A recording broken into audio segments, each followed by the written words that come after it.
Hello, नमस्ते, welcome to Bollywood ठिकाना। मैं हूं खुशबू हज़ारे और आज जिस पर्सनालिटी को मैं अपने साथ लेकर आई हूं वो इतनी मैजिकल हैं कि सुनील शेट्टी जैसे एक्शन हीरो से इन्होंने रोमांस करवा दिया। 90s का एक पॉपुलर सॉन्ग था, ना कजरे की धार, ना मोतियों का हार, ना कोई किया श्रृंगार, फिर भी कितनी सुंदर हो। जी हाँ, वही सुंदर लड़की आज हमारे साथ है, एक्ट्रेस पूनम जावर की। Hi guys, my fan followers, I love you all. As you know, your Poo. आज बॉलीवुड ठिकाना के साथ इंटरव्यू कर रही हूँ और I really request you to follow Bollywood Thikana. In fact वो तो बहुत बड़े हैं ऑलरेडी, लेकिन मैं चाहती हूँ कि आप बॉलीवुड ठिकाना को फॉलो करें और साथ साथ मुझे भी प्यार दें आपका, ताकि हम दोनों हमेशा के लिए जुड़ के बड़े बड़े इंटरव्यूज़ आपके लिए लेते आएँ। So I love you all, I love you Bollywood Thikana. Thank you very much for calling me here. Thank you Poonam ji, welcome. Thank you dear, thank you so much. Poonam ji, हमारा ये जो शो है ऑटोबायोग्राफीज ऑन ठिकाना, इसमें हम एक्टर्स से उनकी पूरी लाइफ के बारे में बात करते हैं। तो आज सबसे पहले हम शुरुआत करेंगे आपके बचपन से कि आप कहाँ से हैं, आपकी फैमिली, आपके कितने भाई बहन हैं, कैसा आपका बचपन रहा? देखिए, बचपन जैसे my mother father is there. I am born, मैं मुंबई से ही पैदाइश है मेरी, और मेरे जो ग्रैंड पेरेंट्स हैं वो सब राजस्थान से हैं, और मैं एक बिज़नेस फैमिली से हूँ। और मेरी जो मदर हैं वो पोइटस हैं, बहुत बड़ी राजस्थानी हिंदी साहित्य की, तो जानी मानी, उनके बहुत अवार्ड्स वगैरह मिले हैं। सो दूसरा फिर देन मेरे एक भाई और दो बहनें हम हैं। सो एक भाई अनफॉर्चुनेटली अब नहीं हमारे साथ हैं। सो अनफॉर्चुनेटली उनके उनके बारे में हम अभी केस लड़ रहे हैं। अनफॉर्चुनेट डेथ थी उनकी। क्या क्या हो गया था? बस आजकल जो होता है रोड रेज में उनकी डेथ हो गई थी, और उस पर हम कोर्ट में केस है। So being a sister loving brother, I am just fighting for that. So ये फिर मैंने शुरुआत अपने बचपन की बहुत ही जल्दी एज में की थी। वैसे मेरी फैमिली से कोई भी फिल्म लाइन में नहीं था। हाँ। और जब मैंने मुझे ऑफ़र हुए, और मेरी भी इच्छा शुरू से यही थी कि मैं कुछ ज़रा ऐसा एक्टिंग करूं, या क्योंकि अपनी क्लास में हर वक्त मैंने पार्टिसिपेट किया हर चीज़ों में। So then I found out कि यार मुझे तो कुछ करना चाहिए था। Everybody used to tell me miss India बनो, मिस ये बनो, पर उसमें मुझे शायद बहुत इंटरेस्ट नहीं था, because my forte was acting. तो फिर मुझे at the age of 14 I started doing modellings. So modelling से हमने शुरुआत करी, फिर धीरे धीरे 16 में आते आते मुझे मोहरा मिल गई फिल्म। सो दैट्स हाउ मेरा बचपन बहुत ज़्यादा बचपन में नहीं रहा। मतलब आपने मॉडलिंग की और उसके बाद मोहरा कैसे मिली, ये आप मुझे थोड़ा बताएंगे? ये भी एक कहानी है बहुत बड़ी। मैंने एक गरवारे फिल्म्स जो हैं, गरवारे का जो रोल जो गाड़ियों के ऊपर ब्लैक फिल्म्स लगाई जाती हैं, अच्छा। उसके लिए मैंने एक ऐड किया था। तो वो ऐड इतना खूबसूरत था, उसको सडनली राजीव राजी ने देखा, तो वो साड़ी में किया था मैंने, बहुत ब्यूटीफुल सा ऐड। तो उसके बाद फिर जेपी सिंघल साहब अभी नहीं रहे, पूरे इंडस्ट्री के सबसे बड़े फोटोग्राफर में उनका नाम आता था, जिन्होंने मतलब राज कपूर साहब की सारी फिल्मों की फ़ोटोग्राफी उन्होंने की थी। तो उन्होंने फिर मेरी फ़ोटो शूट किया था, क्योंकि वो मेरी मदर फादर से बहुत जानने वाले थे। अच्छा। तो उन्होंने जब मेरे फ़ोटो शूट किया और इतनी बड़ी बड़ी एल्बम बना के उन्होंने राजीव राय के पास भेजी, और आज वो मेरे पास अभी भी रखी हुई है। तो राजीव राय ने देखते बोले कि अरे यार, ये तो ढूंढ रहा हूँ मैं। और वो इतने सारे लोगों के ऑडिशंस ले रहे थे, जिसमें जूही भी थी, भाग्यश्री भी थी, बहुत सारी लड़कियाँ थी, और मैं तो नहीं थी, तो ये तो सब काम कर चुकी थी। तो फिर मैंने कहा यार अपना काम भाग्य बनने वाला है। And I was not knowing कि मुझे फिल्म में करना है कि नहीं करना है, मिलना है कि नहीं मिलना है। But then somehow he liked it, and फिर मुझे स्क्रीन टेस्ट के लिए बुलाया गया, और मुझे वाइट साड़ी पहनाई गई, वाइट पोल हार वगैरह, वही मैंने फ़ोटोशूट में पहना था। So then that's how they chose me. जैसे मोहरा फिल्म की बात करें, जिस वक्त आप फिल्म के लिए सेलेक्ट हो रही थी, रोल बहुत छोटा था, क्या आपने सोचा था इस फिल्म के बाद आप एकदम इतनी ट्रेंड में आ जाएंगी, गाना हिट हो जाएगा? नहीं, जब मोहरा कर रहे थे तो रोल बहुत बड़ा था, क्योंकि जब इसमें पहले दिव्या भारती थी, जैसी उनकी डेथ हो गई, फिल्म की थोड़ी सी शूट उन्होंने की थी, मैंने नहीं की थी तब तक शूट। तो दिव्या भारती की डेथ के बाद वो वैक्यूम हो गया था। अब उसको कौन हीरोइन उसमें आए, तो फिर बाय द वे उस वक्त रवीना काफ़ी अच्छी बड़ी 5-6-10 फिल्में कर चुकी थी। करेक्ट। तो उनको फिर रिप्लेस किया, और जब रवीना की एंट्री हुई तो मेरे रोल में बहुत सारा एडिट हो गया, क्योंकि उन्होंने कहानी थोड़ी सी पास्ट को ज़्यादा कम छोटा कर दिया, फोकस रवीना पे शिफ्ट हो गया। तो मैं सोचती हूँ कि फिर भी अगर नसीब में होता है तो माइलस्टोन होता है ना, एक चीज़ आपको मिलती है. So entire world knows me as करना किसी की धार. So I am very thankful for that also. ऐसा जैसे आपने बताया कि दिव्या भारती भी थी, आपने शूट किया दिव्या भारती के साथ? कुछ मेमोरीज हैं उनके साथ? शूट नहीं कर पाई उनके साथ, बहुत अनलकीली, बट मैं उनके साथ बैठी थी. हम लोगों ने डिनर साथ में किया था, हम लोग बातें मतलब अच्छे दोस्त बन गए थे. और लास्ट के दिन थे जब वो मतलब गई, उसके कुछ 1-1.5 महीने पहले की बात है.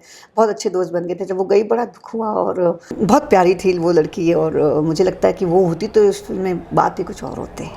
मोहरा फिल्म में अक्षय कुमार और सुनील शेट्टी भी थे. अक्षय कुमार की इमेज तब बहुत प्ले बॉय वाली ऐसी फ्लर्टिशियस थी. Yes. तो क्या कभी ऐसा आपका रहा उनके साथ एक्सपीरियंस? आई विश होता. क्योंकि अक्षय कुमार उस वक्त बहुत सारी फिल्में कर चुके थे. सुनील शेट्टी भी कम से कम 10 फिल्में कर चुके थे. मतलब सब ऑलरेडी एस्टैब्लिश्ड थे, लेकिन हिट नहीं थे. और जब मोहरा मैंने की तो मेरी मुलाकात सिर्फ सुनील शेट्टी से ज़्यादा हुई. और ऑन द सेट या राजीव राय जी थे या जो भी मेरे साथ काम कर रहे थे. अक्षय कुमार का सिर्फ एक गाने पे मैं गई थी, टिप टिप बरसा पानी पे. मैं देखने गई थी कि क्या हो रहा है. एंड ऐसा लग रहा था कि काश मैं उधर खड़ी होते, मेरे पे ये गाना होता. बट वो चीज़ मैं मिस कर गई यार. हो जाना चाहिए था, वो नहीं हुआ.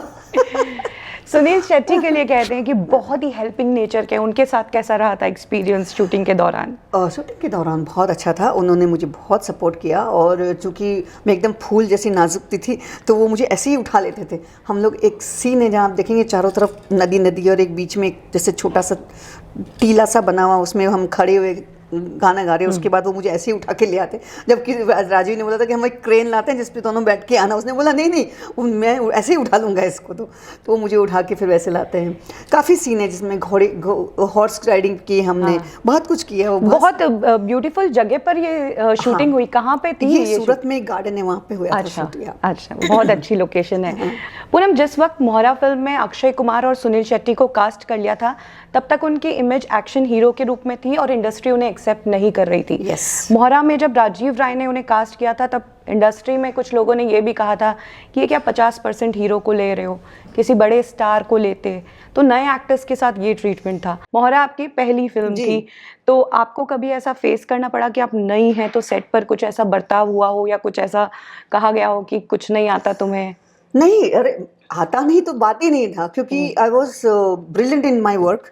एंड मुझे, क्योंकि देखो आप अगर बहुत ज़्यादा आपने ऑडिशंस दिए हों या बहुत एक्टरों के आप धक्के खाए हों ऑफिसों के, तो आपको उन एक्टर लोगों का सोशल लगता रहे हाई में कहाँ. मुझे तो कुछ फ़र्क ही नहीं पड़ता. सुनील शेट्टी आए या अक्षय कुमार आए, कोई भी आए, मुझे कुछ फ़र्क नहीं पड़ता था.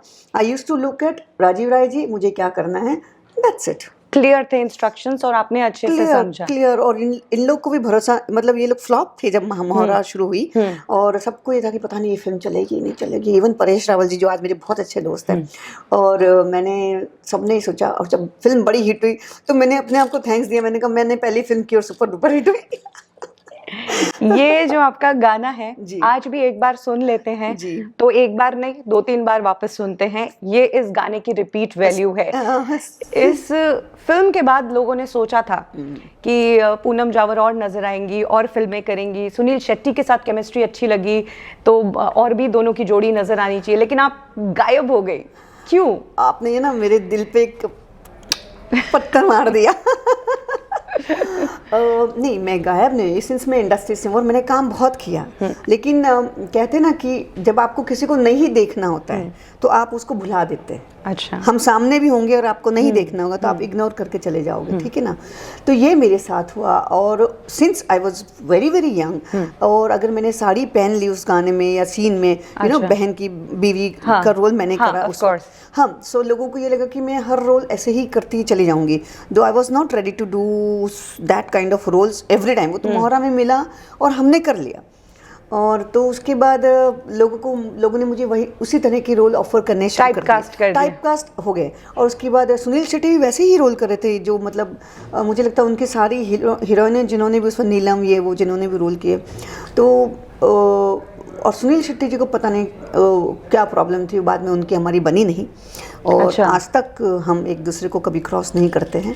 सो I really don't know, but ऊपर वाला है बड़ा. हाँ, मतलब तो ऐसा भी होता है कि एक्टर्स सजेस्ट करते हैं कई बार डायरेक्टर्स प्रोड्यूसर्स को कि आप इस हीरोइन को लो, इसके साथ मेरी केमिस्ट्री अच्छी और है, जबकि मैंने उनके साथ हिट फिल्म दी है। हाँ, तो क्यों ऐसा नहीं हुआ? अब ये तो उन्हें ही पूछना पड़ेगा कि आपने पूनम झावर को क्यों नहीं वापस लिया।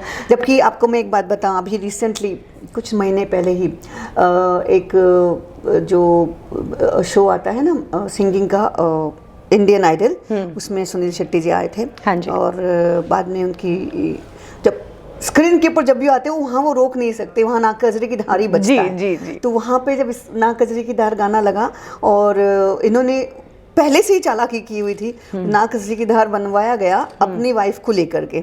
इन्होंने उसमें अपनी वाइफ के एंगल्स डला के अपने साथ दिखाए और गाना चल रहा था नाक कजरी की धार तुम कितनी सुंदर हो। फिर देन इनकी वाइफ एंटर करती हैं, तो इन्होंने इस तरह से वो सीन बनाया। But nevertheless people know me, I am नाक कजरी की धार ओरिजिनल। और अक्षय कुमार से टच में रही फिल्म हाँ, के बाद? अक्षय कुमार जी के साथ तो मैंने बाद में फिल्म भी की है। हाँ जी। हाँ जी।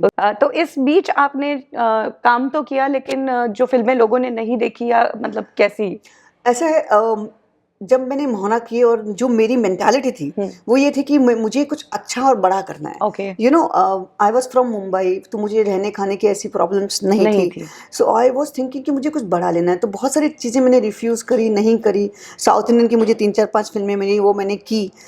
सिंस मेरी फैमिली से कोई इंडस्ट्री में नहीं था। अब तो हम आते हैं, सारी लड़कियां ग्रूम होके आती हैं, मर्सिडीज में एंट्री करती हैं, यू नो, खानदान की होती हैं। हमने जब काम शुरू किया तो हम अपने बैग खुद ही उठा के बेचारे जाते थे, अपना काम स्ट्रगल अपने खुद किया है। सही। तो उस वक्त जब जो मुझे मिलती थी फिल्में वो इस तरह की मिलती थी, तो लोगों को लगा कि इसको बहुत एटीट्यूड है। तो कोई ये नहीं सोचा था कि एटीट्यूड नहीं है, I don't want to do kind of movie which you are offering me. कुछ नया सा आप दो तो आप करोगे ऐसा। चूंकि वो मेरा रोल छोटा था और रवीना जी का मस्त मस्त और टिप टिप बहुत हिट हो गया, तो उनको बहुत सारी फिल्में मिलती चली गई। और सिंस वो इंडस्ट्री से थी और मैं फिर दब गई इसमें। नेपोटिज्म का अभी बहुत मुद्दा चल रहा है, तो आपका क्या कहना है? क्योंकि आपके साथ भी आप कह रही हैं वो उस वक्त भी था, आज कोई नई बात नहीं है। तो आप मानती हैं इंडस्ट्री में कॉन्टैक्ट्स और नेपोटिज्म होता है? तो 200%। 200%। आई एम वेरी, मैं अपनी बातों में बहुत बेबाक हूँ और आपको भी यही कह रही हूँ कि मैं कुछ मैं किसी से ना डरती हूँ और ना मैं छुपाने में बिलीव करती हूँ, क्योंकि मैंने अपनी लाइफ अपने हिसाब से जी है। जैसी मैं हूँ वैसी मैं हूँ। Very good. पूनम झावर जी, इसके बाद कुछ समय बाद आप फिर से चर्चा में आई जब आपकी फिल्म आई आँच जी, और उस फिल्म से आपने बतौर प्रोड्यूसर डेब्यू किया। तो एक्ट्रेस से प्रोड्यूसर कैसे? नहीं, इसके पहले मेरी 2-3 फिल्में आई थी, जिसमें से एक फिल्म बहुत मेरी दिल के करीब आज भी है, जिसके गाने बहुत सुपर डुपर हिट हुए और उन लोगों ने बड़ी मेहनत से, नए लोग थे, जी आला फिल्म थी। और उसके जो गाने सुपर डुपर हिट थे, जिसकी गजल जगजीत सिंह ने गाई हुई है, खुद भी गाए हैं उन्होंने अलग से। तो चांद सा चेहरा ऐसे करके बहुत, अगर जी आला अगर आप लोग गूगल करेंगे तो वो भी मेरे बहुत दिल के करीब है। वो उसका लुक, उसका गाना, such innocent look it was. But since सब लोग न्यू कमर्स थे तो बेचारे बहुत ज़्यादा नहीं कर पाए, लेकिन वो गानों की वजह से बहुत बड़ी हिट हुई थी वो फिल्म।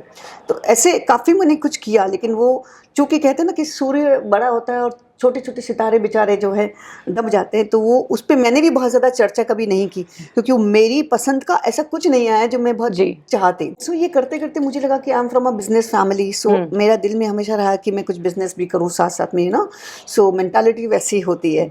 सो ऐसे ही हमारे सब फ्रेंड्स थे और हम ऐसे ही बैठे थे, बात कर रहे थे फैमिली में कि कुछ साथ साथ में करना चाहिए नया। और जो मेरे अब नहीं रहे वो मेरे पार्टनर्स जो थे उसमें, तो उन्होंने कहा कि चलो तुम कुछ करो because you are very talented. मैंने कहा अच्छा ठीक है, करते हैं। और उस वक्त believe me, I was the only first female youngest producer of the industry. अब तो बहुत बहुत आगे नाम दे दिया, चाहे फैमिली नाम देती है या कोई भी नाम देता, पर हमने ओरिजिनली फर्स्ट फीमेल प्रोड्यूसर थी मैं, जिसने इतनी यंग एज में इतनी बड़ी फिल्म बनाई। उस वक्त वो 5 करोड़ की फिल्म थी। आज उसका बजट कम से कम 20 करोड़ होगा। और मैंने उसमें आपको बिलीव नहीं होगा, नाना पाटेकर जी, मतलब ऐसी मैंने फिर अपने सर पे कहते ना कि वो आ बैल मुझे मार वाला मैंने काम किया, कि मैंने फिर इतने बड़े बड़े आर्टिस्टों को ले लिया और मैंने कहा अरे बाप रे मैंने क्या किया। बाद में रियलाइज़ हुआ कि नाना पाटेकर जी, परेश रावल जी, वैजयंतीमाला के बेटे को हमने इंट्रोड्यूस करा, और सारी स्टार कास्ट और जितने भी सपोर्टिंग थे वो सब बहुत बड़े बड़े थिएटर एक्टर्स थे, उनको हमने उठाया और आज वो बहुत बड़ी बड़ी जगह पे काम कर रहे हैं। So I am very happy to see that. Nana Patekar जी का एक किस्सा है कि उन्होंने मतलब फिल्म में काम नहीं करना था, इसीलिए उन्होंने बहुत ज्यादा पैसे मांग लिए थे। वो क्या किस्सा है? आपको किसने बताया? ये बस हमने रिसर्च कर लिया। ये ट्रू है, बहुत ट्रू है। नाना जी को जब हम मिलने गए तो मेरे डायरेक्टर ने कहा कि भैया देखो ऐसा है, वो तो मैं हमारे बस के तो है नहीं, तो तुम ट्राई करो। अब रोल मैंने कहा तुमने लिखा ही ऐसा है, इसमें कोई आलतू फालतू जमेगा नहीं कि दो परफॉर्मर्स चाहिए, दोनों विलेज के जो ठाकुर हैं, अब वो कैसे हों। तो हम नाना जी को मिलने गए तो मुझे देखते हैं ऐसे ऊपर से नीचे, हाँ बैठ जाओ। मैंने कहा तो ऐसे बोले जैसे मैं कोई भीख मांगने आई हूँ।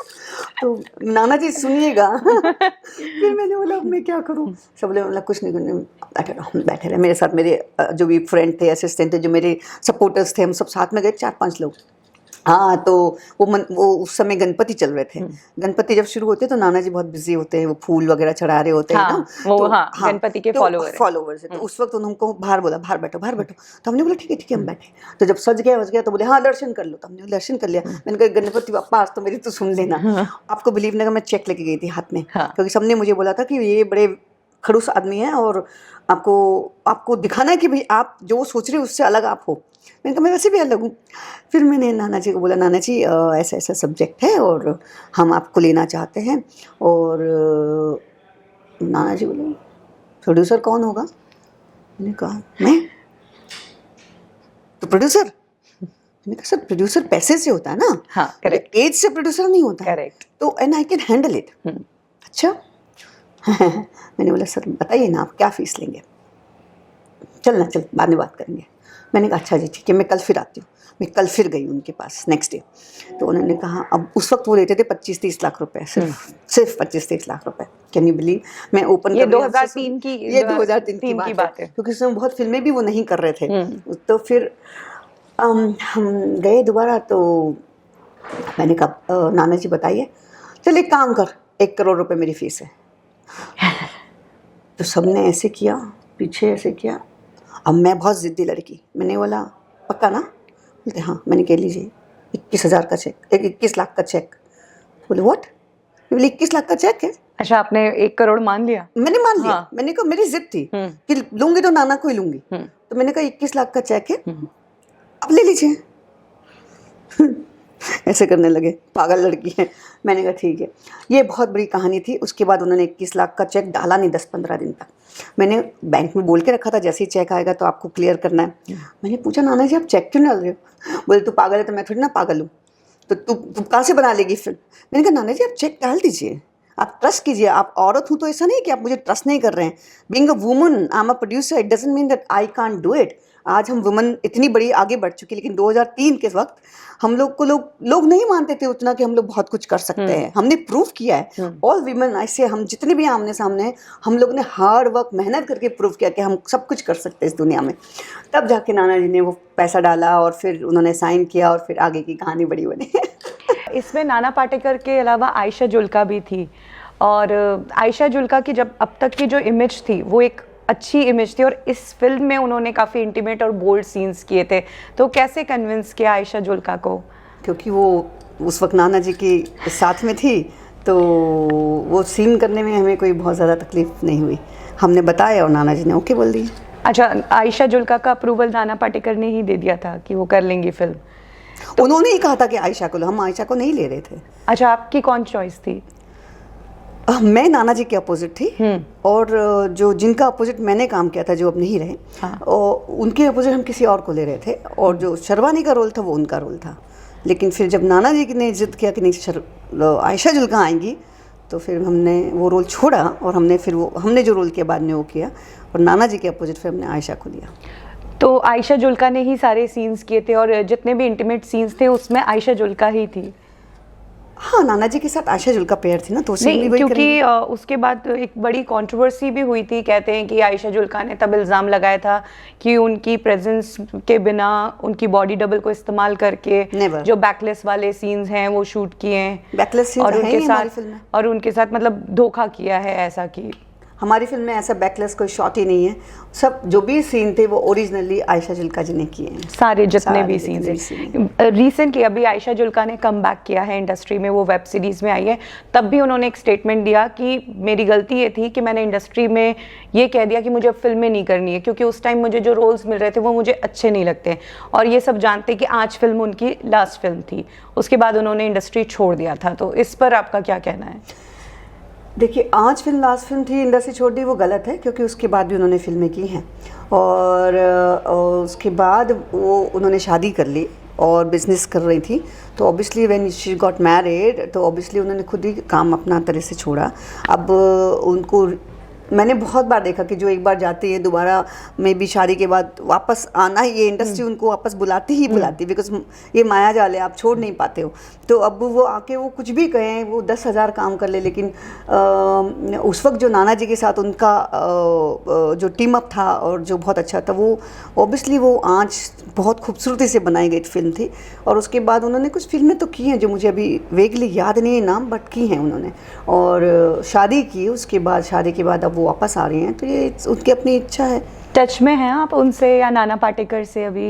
नहीं, देखिए, मैं एक बहुत अच्छी बात जानती हूँ कि मैं सिर्फ अपने टच में रहती हूँ। कैसे? जब आपको मेरी ज़रूरत हो तो मैं मौजूद हूँ, जब मुझे आपकी ज़रूरत है तो you are available on a phone call. Correct. So I don't follow people कि अरे कभी किसी दुनिया में ये कब काम आएगा तो मुझे इसके साथ कनेक्शन बना के रखना है। तो let me tell you very frankly, इस इंडस्ट्री में कोई किसी के काम नहीं आता है। टच बनाए रखने वाला तो बिल्कुल काम नहीं आता है, क्योंकि आप जितनी भी टच बना के रखोगे, काम आखिर किसी और को मिलेगा। So no need of doing that, आप अपने रास्ते चलो, कारवा बनते जाएगा। नाना पाटेकर का मी टू में भी नाम आ गया था, तनुश्री दत्ता ने हैरेसमेंट का इल्ज़ाम लगाया था, तो इस पर आपका क्या कहना है कि आपने नाना पाटेकर के साथ काम किया, तो किस टाइप के पर्सन है वो, क्या आपको लगता है वो ऐसा कर सकते हैं? देखिए, पहली बात, नाना पाटेकर के ऊपर जो इल्ज़ाम लगा वो मैं बिलीव नहीं करती हूँ। सही बात तो है कि मैं नाना जी की रिस्पेक्ट करती हूँ, मेरी उनके अपने डिफरेंसेस हो सकते हैं एज ए प्रोड्यूसर और एज ए एक्टर, लेकिन ये बात गलत है कि नाना पाटेकर उस तरह का गंदा हरकत करेंगे। वो एक अच्छे इंसान हैं, सिर्फ एक्टिंग के टाइम वो क्रूअल है, बट इस तरह के आदमी वो नहीं हैं। तो आई डोंट बिलीव कि उनके ऊपर जो इल्ज़ाम लगा गया है वो सही है। और दूसरी बात, जिन्होंने एजेंडा चलाया तनुश्री ने, तो वो एजेंडा, ये बात आज यहाँ करना बहुत ज़रूरी है, क्योंकि मैंने हमेशा बोला है इस बारे में, तनुश्री सीधा चली गई छूट छाड़ के। अब जब आप इतनी मोटी भैंस होगी तो आपको काम कौन देगा? सिंपल सी बात है, if you are in the industry you have to maintain yourself, you should look good always. काम आज है, कल नहीं है, कल है, परसों फिर आएगा। अब वो चली गई, उन्होंने वहाँ से एक नया एजेंडा ढूंढ के लेके आई और यहाँ आदमियों के ऊपर आप पे इल्ज़ाम लगाने शुरू कर दिया। आप और मैं दोनों बैठे हैं। हाँ जी। तो मैं ये जानना चाहती हूँ कि मी टू ये एक ज़बरदस्ती का फंडा है, एक इंसान आदमी को फंसाने का। हर आदमी गलत नहीं होता, औरतें भी उतनी ही बदमाश होती हैं, ये आप भी जानते हैं और मैं भी जानती हूँ। अगर मी टू है तो आप तुरंत अभी का वक्त है ना, आप अभी जाके कंप्लेन करो, यू नो। अब 2 साल बाद, 3 साल बाद आके बोलते 10 साल पहले मेरे साथ ना इन्होंने कोशिश की थी जी। अच्छा, कोशिश भी की तो फिर 10 कोशिश ही की थी ना, कुछ किया तो नहीं। कुछ किया होता तो आप बैठी क्यों थी फिर?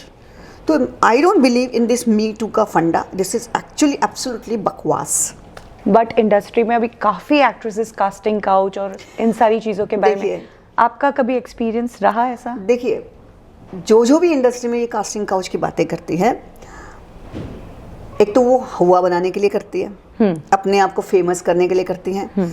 मैं ये बिलीव करती हूँ, अगर हम 5 लोग साथ में काम कर रहे हैं, आप भी रोज़ काम करते हैं, लड़कों के बीच में, आदमी के बीच में, हम भी करते हैं। कभी हम मजाक मस्ती करते हैं, कभी वो मजाक मस्ती करते हैं। ज़बरदस्ती वाला सीन मुझे लगता है बहुत ही लोअर लेवल पे होता होगा कहीं। हाई लेवल पे ये सब काम ज़बरदस्ती के नहीं होते। If you not willing, nobody will rape you, come on, they will not give you work, that's okay, but nobody is gonna rape you. ठीक है, मिसबिहेव भी हो सकता है कि आप अगर बदतमीजी करोगे तो आपको भी बदतमीजी मिलेगी। अब मैंने जब भी किसी के ऑफिस में गई, बहुत रिस्पेक्टफुल बात की है, मैं रिस्पेक्टफुल बाहर आई हूँ। काम देना ना देना it's a different matter, but आप उन्हें रिस्पेक्ट देना है तो सामने से रिस्पेक्ट मिलेगी, ये मेरा फंडा है। सो आप अगर 10 गाली दे के आदमियों को गलत बोलेंगे, हर आदमी गलत नहीं होता, आई बिलीव इन दैट। आज की शूटिंग के टाइम कुछ डिसएग्रीमेंट्स हुए, नाना पाटेकर को कहीं समझाना पड़ा because he is a big actor और आप नई प्रोड्यूसर थी? नहीं देखिए, समझाने का वक्त तो मेरे पास नहीं आया था, क्योंकि डायरेक्टर थे, राइटर भी थे, नए थे, वो भी राइटर भी नए थे, उस पहली फिल्म लिखी थी उन्होंने हमारे साथ। और परेश जी थे सीनियर एक्टर, तो उन दोनों ही आपस में डिस्कस करके सीन कर लेते थे। कभी एक दो बार मुझे नाना जी को थोड़ा सा समझाना पड़ा, सीन भी नहीं, पर्सनली नाना जी ऐसे नहीं ऐसे कर लेते, नाना ने थोड़ा सा ऐसे कर लेते, तो नहीं ऐसा नहीं, ऐसा होगा। और चाय से केटली ज़्यादा गर्म होती है, तो उनके जो सारे जो असिस्टेंट होते थे, वो आकर के मुझे इतना परेशान करते थे, I can't just tell you. तो मैंने सब कुछ सहा, मेरी ये जिद थी कि ये फिल्म मैं बनाऊंगी और मैं रिलीज करूंगी, देखती हूँ किसके बाप में कितना दम है। नहीं, फिल्म आपने बनाई और क्रिटिक्स की बहुत तारीफ मिली, लेकिन उसके बाद कोई ऐसी बड़ी फिल्म आपने बनाई नहीं, क्यों? क्योंकि एक ही फिल्म 10 फिल्मों के बराबर थी, और मैंने उसके बाद ये डिसाइड किया कि ये इंडस्ट्री में मैं अब फिल्म तभी बनाऊंगी जब मैं बहुत ज़्यादा मजबूत हो जाऊंगी, क्योंकि आपको काटने वाले 1000 तरीके से लोग अंदर आते हैं। तो मुझे लगता है कि जो एक शेर है, सपोज मैं बहादुर हूँ, चारों तरफ से भेड़े मेरी तरफ लगे हुए हैं, तो वो आपको यहाँ से भी काटेंगे, यहाँ से भी काटेंगे, यहाँ से आप किस किस को खुश करोगे, अब वो वक्त आया जब आपके पास ऑप्शंस हैं कि OTT है, आप YouTube है, आप इंस्टाग्राम हैं, आप शॉर्ट फिल्म्स बना सकते हैं। सो अब बहुत मुश्किल है कि लोग आपको काट सकें, आप यहाँ नहीं तो यहाँ करोगे, यहाँ नहीं तो वहाँ करोगे। So this is the time to make movies now, so I am trying to do another movie now.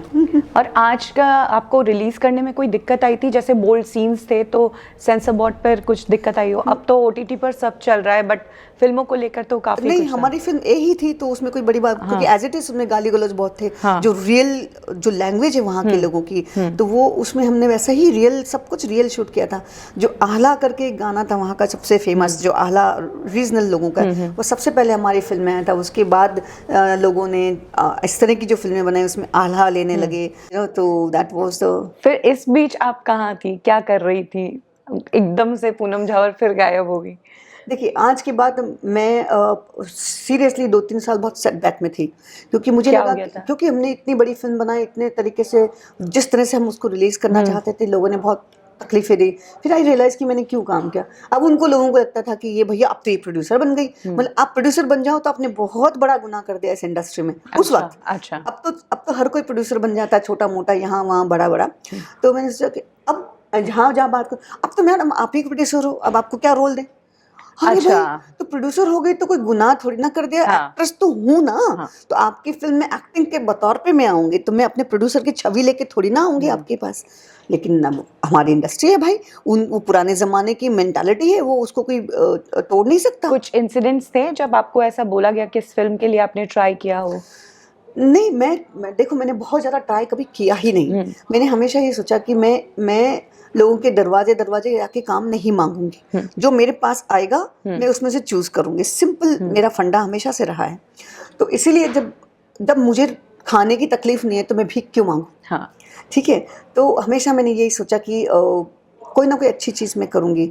तो उसके बाद भी मैंने फिल्में की हैं, लेकिन वो बाहर नहीं हाईलाइट नहीं हुई, वो उतनी पॉपुलर नहीं हो पाई। फिर मैंने मराठी फिल्में की हैं। फिर मैंने एक बहुत बड़ी फिल्म रिसेंटली मैंने परेश रावल जी के साथ फिल्म मैंने बनानी शुरू की थी, रोड टू संगम, जो बहुत बड़ी अगेन क्रिटिकली एक्लेम्ड मूवी है।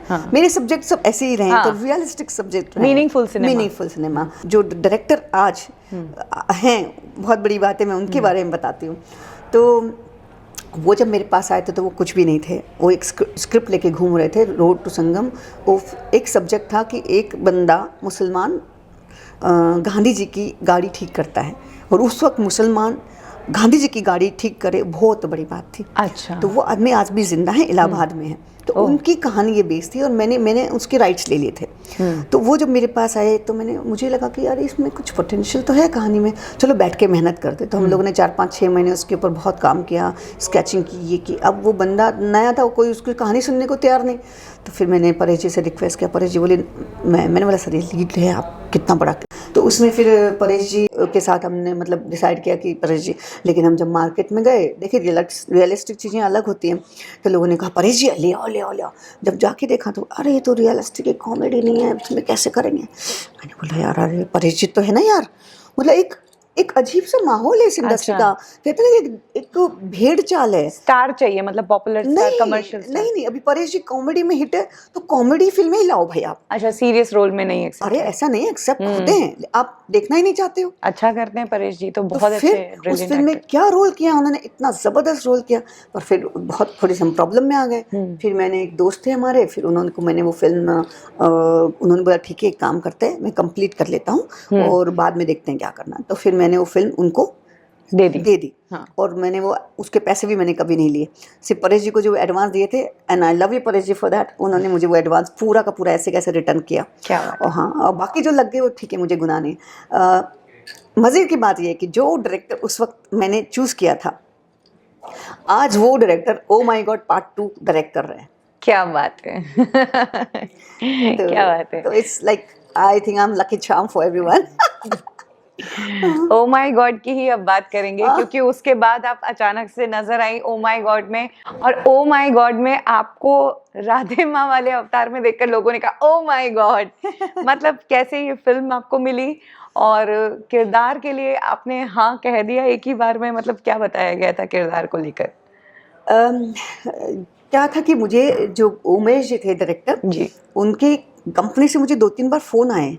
तो मेरा उस वक्त आई थिंक मिड डे में फ्रंट पेज पे एक फ़ोटोग्राफ छपा था किसी रीज़न से, कोई, तो मेरा एक ड्राइवर था, वो मेरे पैसे लेके भाग गया 5 लाख रुपए। अच्छा। तो हमने उसकी रिपोर्ट की थी। अच्छा। तो उसके लिए मेरा मिड डे के फ्रंट के ऊपर इतना बड़ा फोटो कैसे छप गया 5 था। लाख रुपए कैसे लेके भागे, क्या इंसिडेंट था? वो नेपाली था। हाँ। और नेपाली आजकल मोस्ट ऑफ द गाइस ऐसे ही होते हैं। तो मेरी गाड़ी में मेरा पेमेंट आया था, हम लोग शो के लिए जा रहे थे, इवेंट के लिए। तो मेरा जो पेमेंट था पूरा वो मैंने गाड़ी में रखा और बोला कि तुम उसको दिखाया नहीं। हाँ। और ये बड़े सेंस होता है इन लोगों का। हाँ। तो जब मैंने कहा कि आप घर में जाके मम्मी को कर दी, एयरपोर्ट पे मेरे को पेमेंट आया, क्योंकि लोगों को बिलीव नहीं कि आप चले जाओगे, जब आप एयरपोर्ट पे आओगे तभी पेमेंट हम देंगे। हमने बोला ठीक है, नो प्रॉब्लम। तो एयरपोर्ट पे पहुंचने के बाद उनको पेमेंट मिला। अच्छा। तो हमने चुपचाप से बैग रख दिया, हमने कहा आप जाके मम्मी को दे देना। तो भाई साहब वो तो घर पहुंचा ही नहीं, गाड़ी के साथ पेमेंट लेके गायब। उसने तो उसमें से पैसे निकाल लिए। लकीली वो गाड़ी को लॉक कर, चाबी अंदर रख दी और लॉक करके भाग गया। घर का सामान बीवी को लेके ऐसा भागा। तो उसके बाद वो हाथ ही नहीं आया। तो बहुत सारी कंप्लेन की थी, बड़ी कंप्लेन की थी। तो मेरे साथ ऐसे ऊपर वाला जब आपका साथ देता तो चीज़ें आपको कभी ना कभी अच्छी मिलती हैं। तो मैंने कहा यार कौन फ़ोन कर रहा है पता नहीं। तो मैंने कहा चलो जाके देखते हैं। 3 बार 4 बार के बाद मुझे परेश जी का फ़ोन आया। अरे तेरे को कोई फ़ोन आ रहा है क्या? मैंने कहा कोई फ़ोन तो आ रहा है मुझे, ऐसे ऐसे करके कोई बुला रहे हैं, ऐसे कोई भगवान की फिल्म बन रही है। बोले तो अरे तो मैं भी हूँ उसमें, तो तू आ। मैंने कहा सर मैं क्या करूँगी इसमें, आप तो ऐसे रोल। अरे तू आ। तो उनको पता नहीं था कि मुझे बुलाया जा रहा है। उनको कैसे पता लगा? उमेश जी ने मुझे बताया। उमेश जी ने कहा यार ये लड़की आई नहीं रही, मैं 10 बार से इसको फ़ोन कर रहा हूँ। तो परेश जी बोले दिखा तो कौन है भाई इतनी। तो उसने अरे तो अपनी पूनम है। तो बोले अच्छा आप जानते? बोले हाँ रुक। तब परेश जी ने बोला तू तुरंत आ। तब मुझे लगा कि यार अब सीरियस मामला। मैं उनको टिकट चलो जाने दो। फिर मैं गई और मैंने परेश जी ने बोला कि ऐसा ऐसा रोल है। तो परेश जी निकल गए। तो मैं उमेश जी के साथ बात करती हूँ। Umesh very decent down to earth boy, very soft spoken guy. उनका ही प्ले था ये ओ माय गॉड। अच्छा। हाँ उनका ये प्ले था, बड़ा हिट प्ले था। तो उन्होंने कहा ऐसे ऐसे है, और सब कुछ तैयारी थी। मुझे पता ही नहीं, मेरे लिए ड्रेस सारी कास्टिंग भी हो चुकी थी। नहीं उस सबकी मतलब चूज हो गया था। और भी हम लोग सबका स्क्रीन टेस्ट था। हाँ। मतलब लुक टेस्ट था। हाँ।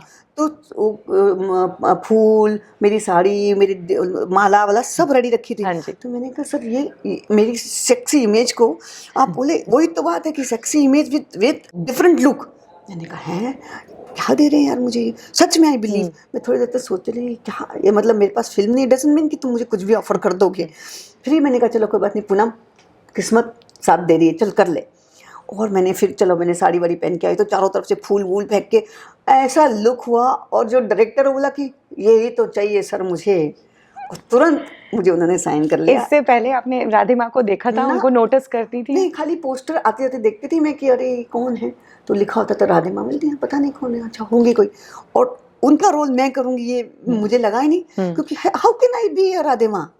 फिर लेकिन लोगों ने कहा कि आपने इतना अच्छा रोल किया, इतना अच्छा लुक नहीं, दिया। आप डेफिनेटली वैसी ही लग रही थी। आपको देखते ही सबको क्लिक हो गया था कि राधे माँ ही है।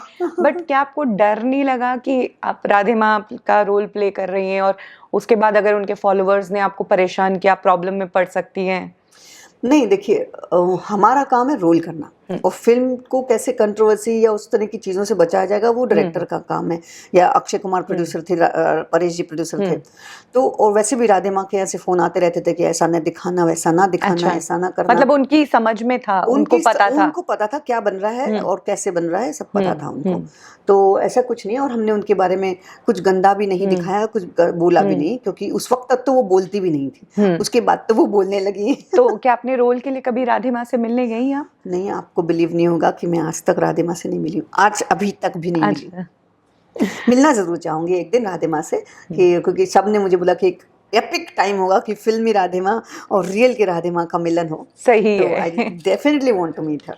अच्छा, अक्षय कुमार के साथ आपने फिर से इतने सालों बाद काम किया, हाँ। तो तब के अक्षय कुमार में और ओ माय गॉड वाले अक्षय कुमार में क्या डिफरेंस लगा आपको? जब मोहरा का अक्षय कुमार था उसको मैं नहीं पहचानी, बिल्कुल भी नहीं जानती, क्योंकि हमने बहुत ज़्यादा काम साथ में किया नहीं था, और वो थोड़े से I think arrogant kind of कुछ थे, ऐसा ज़्यादा इंटरेक्ट हमारा नहीं हो पाया।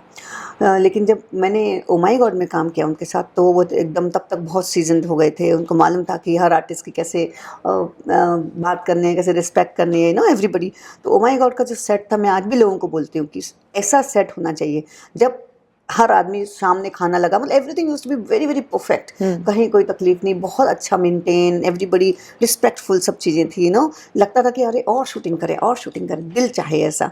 तो अक्षय जी अगेन, मैं ये बोलना चाहती हूँ कैमरे में लोगों को कि मैं इन लोगों के लिए इतनी लकी हूँ, जो भी फिल्म मैंने की है सब सुपर हिट हुई। सीक्वल आ रहा है इसका भी, आप किसी का भी नाम ले लो, सुपर डुपर हिट फिल्म मैंने की है, भले ही मेरे साथ रोल कट गए या मेरे साथ जो भी हुआ, क्योंकि लोगों पे मैं भारी पड़ जाती हूँ शायद, आई बिलीव। तो वो एक अलग बात है। बट फिर अक्षय जी ने बहुत अच्छे से रिस्पेक्ट से बात किया, परेश जी ने बात किया, क्योंकि उनकी हमारे अक्षय जी के जैसे कोर्ट रूम में बहुत ज़्यादा साथ थे, बाकी टाइम पे हम नहीं साथ में थे। तो थोड़ा सा समय हम साथ में बिताया, एक बार सैंडविच साथ में खाया, बातें की, तो आई थॉट कि हम फिर कभी साथ में काम करेंगे, पर वो मौका आया नहीं अभी तक। अक्षय कुमार के लिए कहते हैं कि सुबह 7 बजे वो शूट पे आ जाते हैं और मतलब शाम को टाइमली पैकअप भी हो जाता है, तो क्या आपका भी ऐसा डिसिप्लिन ही रहा था शूट का एक्सपीरियंस? नहीं, अक्षय जी जहाँ पे मेन लीड में होते हैं वहाँ पे वो कितने बजे, 7 बजे पहुँचते होंगे, जैसे उनका शेड्यूल रहेगा। यहाँ पे अक्सर ये था कि उनका सीन दोपहर के बाद ही होता था, क्योंकि क्राउड इतना होता था, जब तक पूरा क्राउड सेट करेगा, कोर्ट रूम में बैठेगा, तब फाइनल में बुलाया जाता था उनको, क्योंकि आर्टिस्ट को बिठाना 25, 30, 50, 100, 200 लोगों का क्राउड को जब सेट कर लेते थे, सारे शॉट्स हो जाते, तब उनकी एंट्री होती थी। तो लेकिन obviously fit and fine person है वो। अभी बैक टू बैक उनकी फिल्में फ्लॉप हुई है अक्षय कुमार की, और तो इस बारे में क्या कहना चाहेंगे? वापस बिंदास तरीके से कम बैक करेंगे अक्षय कुमार? अब अक्षय जी तो देखिए हिट होना, फ्लॉप होना, फिल्में मिलना ना मिलना, ट्रिक्स से मिलना, नसीब से मिलना, ये सब एक अलग बातें हैं। मैं सोचती हूँ कि भगवान ने मुझे जब भी जो भी रोल दिया वो हिट किया, क्योंकि उसको भी समझ में आ गया था कि मेरे साथ जो है कहीं कनेक्शन लूज हो रहा है। अब अक्षय जी के आपने पूछा, आई विश कि उनकी फिल्में आगे बहुत हिट हो चले, लेकिन अक्षय जी अगर हिट होना है तो मेरे साथ काम कर लो, तो आप हिट हो जाओगे दोबारा, क्योंकि I am lucky for you. आपने एरोगेंस वाली बात की थी, तो ऐसा क्या एक्सपीरियंस रहा कि अक्षय कुमार आपको एरोगेंट लगे थे मोहरा के टाइम?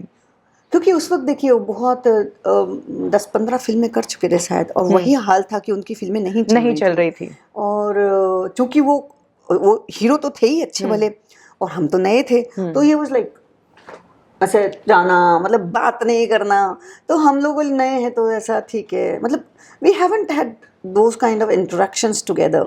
तो मुझे ये लगा कि शायद ये एरोगेंट होंगे। फिर उसके बाद हमने कभी इन बातों पे ध्यान नहीं दिया, क्योंकि एज आई टोल्ड यू कि मैं कभी ऑफिस दर ऑफिस मांगने रोल नहीं गई, तो ठीक है, जो मिला ऊपर वाले की देन है। अक्षय कुमार के साथ आपने 2 फिल्में की है। अक्षय कुमार मतलब अभी पिछले कुछ समय से तो बहुत ही शानदार तरीके से चल रहे थे, हर फिल्म 100-200 करोड़ क्रॉस कर रही थी और अच्छा खासा चल रहा था। लेकिन पिछले कुछ समय से ऐसा हो रहा है कि आधा दर्जन फिल्में बैक टू बैक फ्लॉप और डिजास्टर हुई है। ऐसा क्यों हो रहा है अक्षय के साथ, आपको क्या लगता है? देखिए, हिट और फ्लॉप लोगों को पसंद आना चाहिए। आप मोनोटोनस काइंड ऑफ फिल्में करते रहेंगे और सोलो हीरो बने रहेंगे, वो नहीं चलेगा। आपको कुछ ना कुछ अलग चीज़ दिखानी पड़ेगी पब्लिक को। और मोस्ट ऑफ द फिल्म जो अक्षय कुमार जी की आती हैं, वो क्या होता है, या तो वो देशभक्ति को पकड़ लेते हैं या वो साउथ इंडियन की रीमेक बना लेते हैं। और वो ये नहीं देखते कि उन्होंने जिस फिल्म में जो भी कनेक्शन रहे हैं, वो उन लोगों को साथ लेके चलें। वो हमेशा नया ट्राई कर लेते हैं, तो उसमें वो फंसते हैं। तो मैं आपको बताती हूँ ना, अभी खुल्लम खुला ही बोलती हूँ कि अभी जो ओ माई गॉड पार्ट 2 आने वाली है, अभी मैं परसों ही पढ़ रही थी कि ओ माई गॉड पार्ट 2 थिएटर में रिलीज नहीं होगी, सिंस अक्षय की फिल्में फ्लॉप हो रही है, OTT पे आएगी।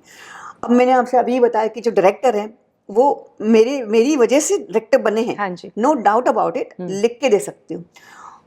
उन्होंने जब मुझे पता लगा कि उनको फिल्म मिली, तो मैंने फ़ोन किया, मैंने कहा मेरे लिए कुछ उम्मीद है इसमें? बोलता मैडम ऐसा है वैसा है, वो गौतमी जी को ले लिया गया है। तो मैंने बोला तो तेरी ज़बान नहीं थी बोलने की कि भाई मैंने पूनम जी को रिपीट करो जी।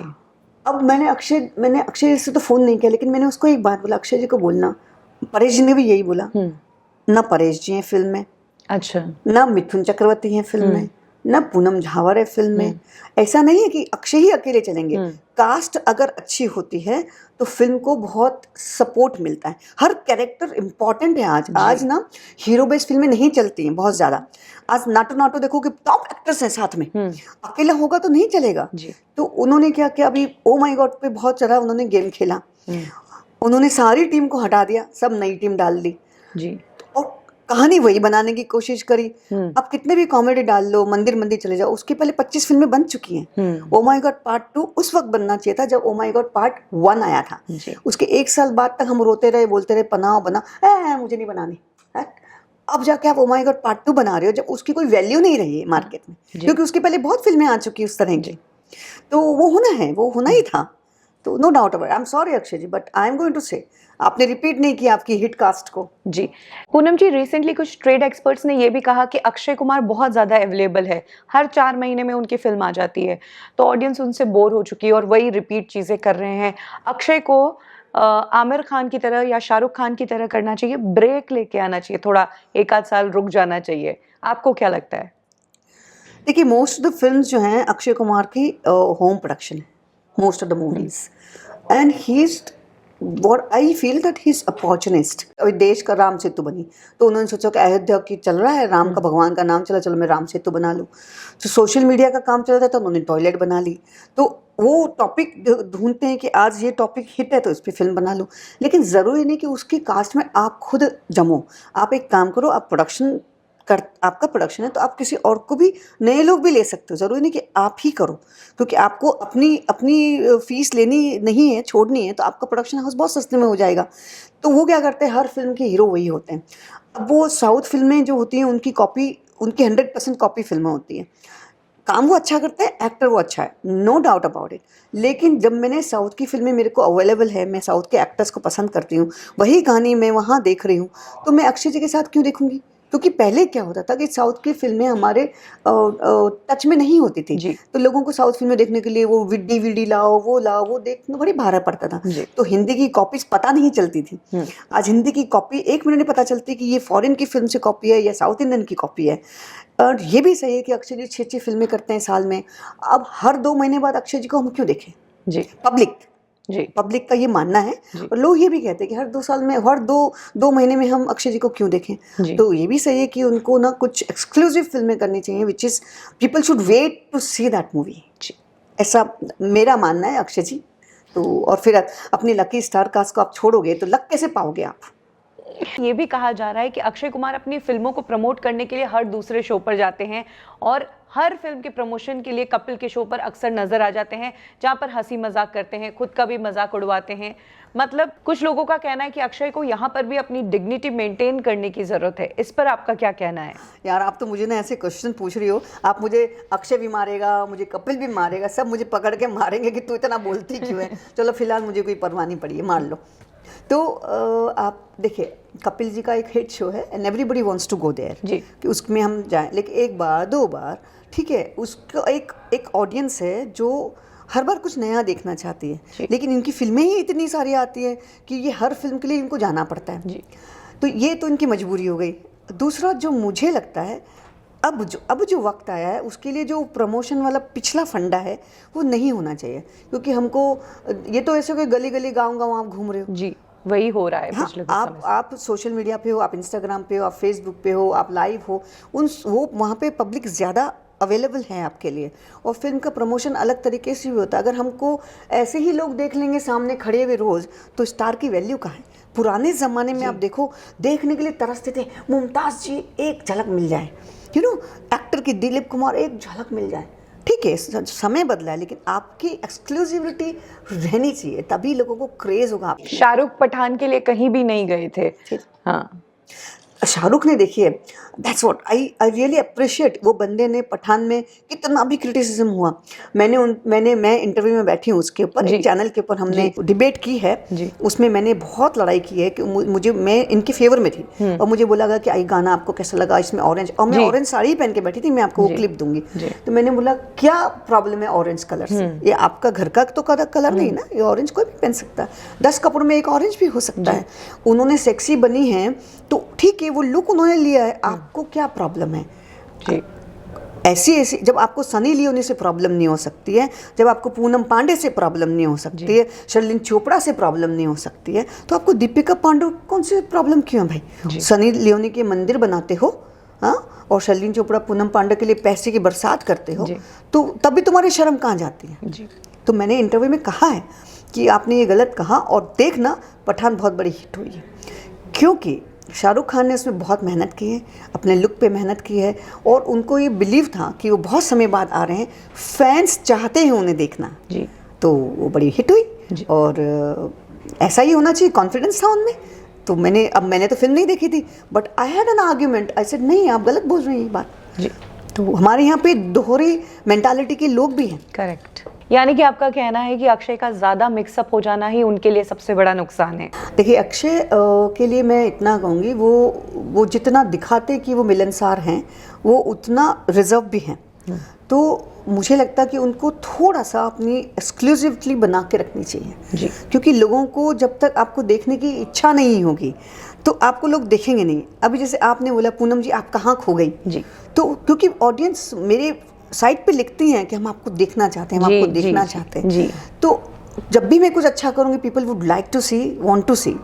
तो अक्षय जी के लिए भी मुझे लगता है कि उनको साल में 2 या 3 फिल्में, 2 फिल्में भी बहुत हो गई, 6 महीने में एक फिल्म आए और धमक से आए तो बहुत अच्छा रहेगा। और इतना भी मजाक मस्ती नहीं, क्योंकि उनका जो फंडा, उनका जो लुक है ना, वो कॉमेडी का नहीं है। कपिल जी को कॉमेडी करने दीजिए, आप एक स्टार का एटीट्यूड रखिए वहाँ पे, ऐसा ऑडियंस चाहती है।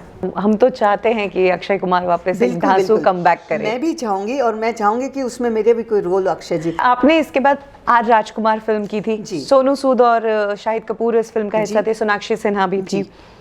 सोनू सूद अभी कोविड के टाइम पर मसीहा बन के उमड़े, कैसा एक्सपीरियंस रहा आपका सोनू सूद के साथ काम करने का? देखिए, मैंने जब आपको पहले भी कहा कि जितनी भी मैंने फिल्में की हैं वो बड़ी हिट हुई है। मैं उसका एक पार्ट छोटा ही हो सकती हूँ, लेकिन मेरे नसीब में हिट जरूर आई हैं सारी फिल्में।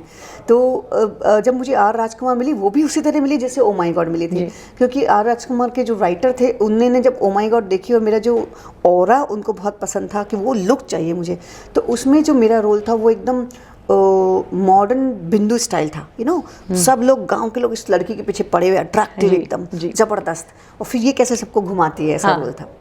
ठीक है, तो और सोनू सूद के साथ मेरा अफेयर पंडा चलता है, फिर मैं उसको सारी रिपोर्टिंग करती हूँ, बहुत अच्छा रोल था काइंड ऑफ। तो सोनू सूद वो वेरी नाइस, अभी भी हम जिम में साथ में मिलते हैं और बातें करते हैं। और Shahid was also very very sweet, जबकि शाहिद के अपोजिट मेरे सीन नहीं रहे ज़्यादा, मतलब पूरे सीन में वो होंगे पर मेरे उनसे इंटरेक्ट ज़्यादा नहीं हुआ, सोनाक्षी से हुआ था। और प्रभु देवा से हुआ था। इस फिल्म को मैं अपनी लिस्ट में नहीं गिनती हूँ, लेकिन ठीक है मैंने फिल्म की है और बड़ी हिट में गिनती हूँ। नहीं, मैं इसलिए गिनती हूँ कि मैंने हिट फिल्में दी हैं, लेकिन मैं इसलिए नहीं गिनती क्योंकि इस फिल्म में जो मेरा रोल मुझे दिया गया था वो पूरा रोल काट दिया गया। और ये मैंने सेट पे भी कहा था, और जितने सेट पे लोग थे सबको बड़ा दुख था कि मेरे साथ क्या सेट के ऊपर बिहेवियर हो रहा था।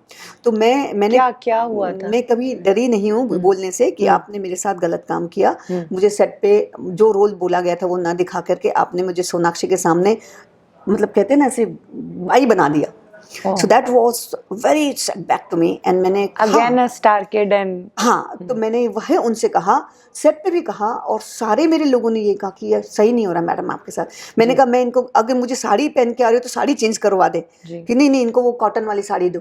अब जिसकी पर्सनालिटी अच्छी है उसको तुम कॉटन पहनाओ। आप ग्लैमरस दिखती हैं एकदम, तो आपको फीका दिखाना था, तो मैं क्या कर सकती हूँ? तो फिर आपको लेना नहीं चाहिए था मुझे। जब आपने, अभी मैंने ये सोचा है जैसे फॉरेन में कैसे होता है कि आपको जो रोल सुनाया गया वो रोल पे आप साइंस से डिलीवर होता है कि ये लिखोगे ये रोल होगा ऐसा होगा। लेकिन हमारी इंडस्ट्री करना है तो करो, नहीं तो भाड़ में जाओ।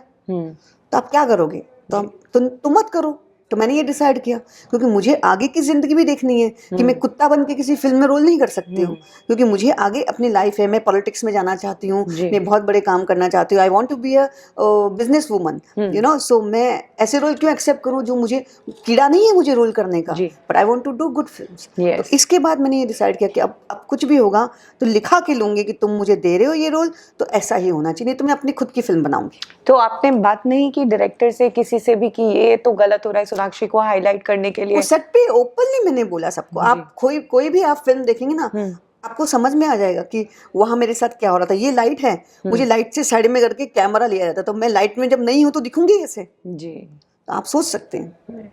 मतलब आपने जो बोला कि एक नेपोटिज्म, ग्रुपिज्म और एक अच्छे इंसान की जिंदगी कैसे बिगाड़ी जाए, ये इन लोग का फंडा रहता है। लेकिन अगर आप बहादुर हो, आप इसी इंडस्ट्री से हो, आप इसी मुंबई से हो, तो आप अपनी ज़िंदगी जियोगे। क्योंकि मैंने अपनी ज़िंदगी खुद बनाई है, तो आई एम नेवर, मैं किसी से ना डरती हूँ और मैं एकदम तगड़ी रहती हूँ। और उसके बाद फिर आपने जो बहुत बड़ा काम किया कि आप अचानक से सोशल मीडिया इन्फ्लुएंसर बन के उभरी। 1.2+ मिलियन फॉलोअर्स हैं आपके इंस्टाग्राम पर, और जो पूनम जावर को हम गर्ल नेक्स्ट डोर के रूप में जानते थे ना कजरे की धार से, वो एकदम bold and beautiful hot wave बन के कैसे उभरी? मतलब कैसे रहा, कैसे ये ट्रांसफॉर्मेशन? ये सब मुझे यही पूछते हैं जो आप भी कह रही हैं। देखिए, हम वैसे ही हैं पर्सनली लाइफ में, जो मेरा रोल होता है मैं वैसा ढल जाती हूँ जी, लेकिन मैं अपनी ज़िंदगी में पर्सनली ऐसी ही हूँ जी।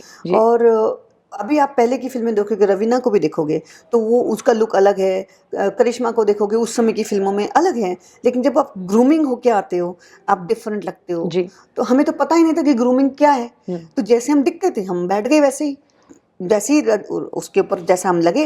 अब लोगों को वो लुक इतना, क्योंकि वो इनोसेंट लुक था जी। और अब वो इनोसेंट लुक, अगर मुझे रोल मिलेगा तो मैं फिर से वो इनोसेंट लुक ले सकती हूँ, but life goes on.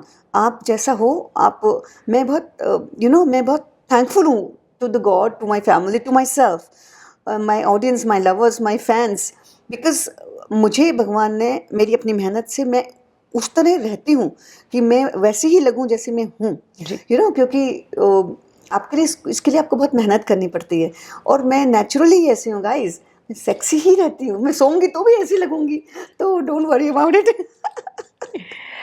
Social media से प्यार भी बहुत मिलता है जी, नेगेटिविटी भी बहुत मिलती है। नेगेटिविटी को कैसे हैंडल करती हैं आप? देखिए, सबके साथ बड़ी प्रॉब्लम है, जितनी भी एक्ट्रेसेस है। मैं काफ़ी लोगों के इंटरव्यू भी देखती हूँ, अभी एक दीपिका ने भी कुछ दिया, वो इस पे फेसबुक पे मैं देख रही थी, क्योंकि लोग आपको ना बहुत पास से नहीं जानते जी, वो अपनी मेंटालिटी से, अपनी बुद्धि से आपको देख रहे होते हैं। करेक्ट। तो उनको नहीं पता कि आप किस प्रॉब्लम से गुजर रही हैं, ये आपको कितनी मेहनत करनी पड़ रही है चीज़ों के लिए। उनके लिए सोशल मीडिया एक फंडा है ना, अपना दिमाग की जो गंध है वो निकालने का जगह है कि चलो इसको ये बोल दूँ, इसको ऐसा बोल दूँ, क्योंकि वो अपने घर में तो बोल नहीं सकते, गर्लफ्रेंड को बोल नहीं सकते, घर में बोल नहीं सकते, तो कहाँ निकालो, तो बोले यहाँ बोल दो। ये गैंग है पूरा, जो एक पर्टिकुलरली, बाकी अच्छे फॉलोअर्स बहुत सारे हैं।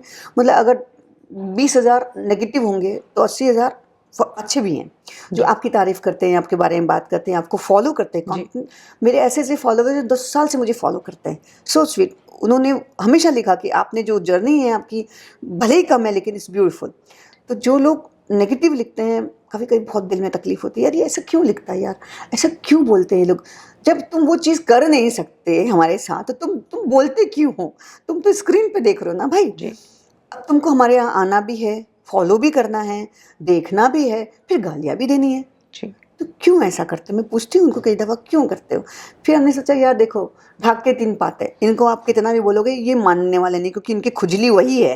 तो एक काम करो, इग्नोर करो, डिलीट करो, let it go. Now everybody knows कि सोशल मीडिया पे ऐसे लिखने वाला एक गैंग है, वो सबके लिए ऐसे लिखता है, let's not bother about it. हाथी अपनी चाल चलेगा, कुत्ते भौंकते रहते पीछे से, तो भौंकते रहो तुम, मैं चल रही हूँ। पूनम, आपकी पर्सनल लाइफ के बारे में बहुत कम लोग जानते हैं कि लाइक मैरिड हैं, डेट कर रही हैं, आपका स्टेटस क्या है। एक मैंने यूट्यूब वीडियो देखा, उसमें तो गुलशन ग्रोवर को आपका हस्बैंड बता रखा था। तो प्लीज़ बताइए अपनी पर्सनल लाइफ के बारे में, आज यहाँ क्लियर कर दीजिए। तो आपने बहुत अच्छा क्वेश्चन पूछा कि आज ये मुझे जगह मिली है बॉलीवुड ठिकाना पे कि आपके इतने मिलियंस में फॉलोअर्स हैं और मुझे लगता है सब्सक्राइबर्स हैं, तो मुझे लगता है कम से कम उसमें से आधे लोग तो मुझे देख लेंगे। पूरे भी देखे तो मैं भगवान के लिए मेहरबानी कि तुम देख लो भाई। ना मेरी शादी हुई है, ना मेरी इंगेजमेंट हुई, ना मेरे बच्चे हैं, ना गुलशन ग्रोवर मेरा बॉयफ्रेंड है, ना रोहित वर्मा मेरा बॉयफ्रेंड है, ना ही तीसरा चौथा पांचवा बॉयफ्रेंड है। तो बॉयफ्रेंड भी नहीं है, पति भी नहीं है, बच्चा भी नहीं है, मैं सिंगल हूँ, गंवारी हूँ, अवेलेबल हूँ। बोलो। तो गाइस ऑप्शन है, आप कभी भी अप्लाई कर सकते हैं। नहीं हर एक नहीं भैया, मैं चूज करूंगी, अप्लाई कर लो।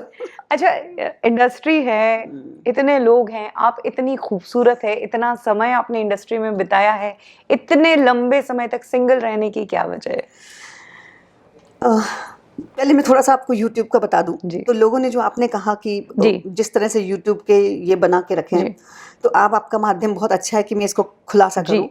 कईयों ने ऐसे बना दिया कि बच्चा दिखा दिया, पति दिखा दिया और मुझे दिखा दिया, किसी ने दिखा दिया ये पहले ऐसी थी अब ये ऐसी हैं। मतलब वो एक गूगल का जो मतलब वो जो एक ऐप आता है जिसमें आप चेहरा बिगाड़ दें, तो वो ऐसी थी और अब ऐसी हैं। उनको ये शर्म नहीं आती कि भाई मेरे इंस्टाग्राम पे देखो, मैं रोज पोस्ट करती हूँ, मैं आज भी वैसे ही दिखती हूँ, तो तुम मुझे खराब दिखा के अपना हाइप क्यों ले रहे हो? तो मैंने ऐसे चैनलों को बहुत बंद भी कराया, लेकिन ये बदमाश लोग हैं, इनका काम ही नेगेटिव रिपोर्ट फैलाना मार्केट में, ताकि आपके फैंस आपके बारे में गलत सोचें, यू नो, क्योंकि हर फैन तो हमारे पास नहीं आता ना। अब यूट्यूब कहीं बैठ के किसी गली कोने में एक बंदा देख रहा होगा, तो वो तो वही सोचेगा, हाँ अरे पूनम जी ऐसी हैं, हाय वो मोहरा वाली सुंदर लड़की ऐसी हो गई। नहीं भाई बेटो, मैं इधर हूँ, अभी देखो मैं आपके सामने हूँ। तो जितने भी यूट्यूबर्स हैं, बदमाशी करना बंद कर दो। आज इस चैनल पे बॉलीवुड ठिकाना में बैठ के मैं आपसे बोल रही हूँ, क्योंकि मैं इस चीज़ों को सीरियसली लेती हूँ। इतने लंबे समय तक सिंगल रहने का क्या रीज़न है, हम वही जानना चाहते हैं, और ये हमारी टीम वाले भी जानना चाहते हैं।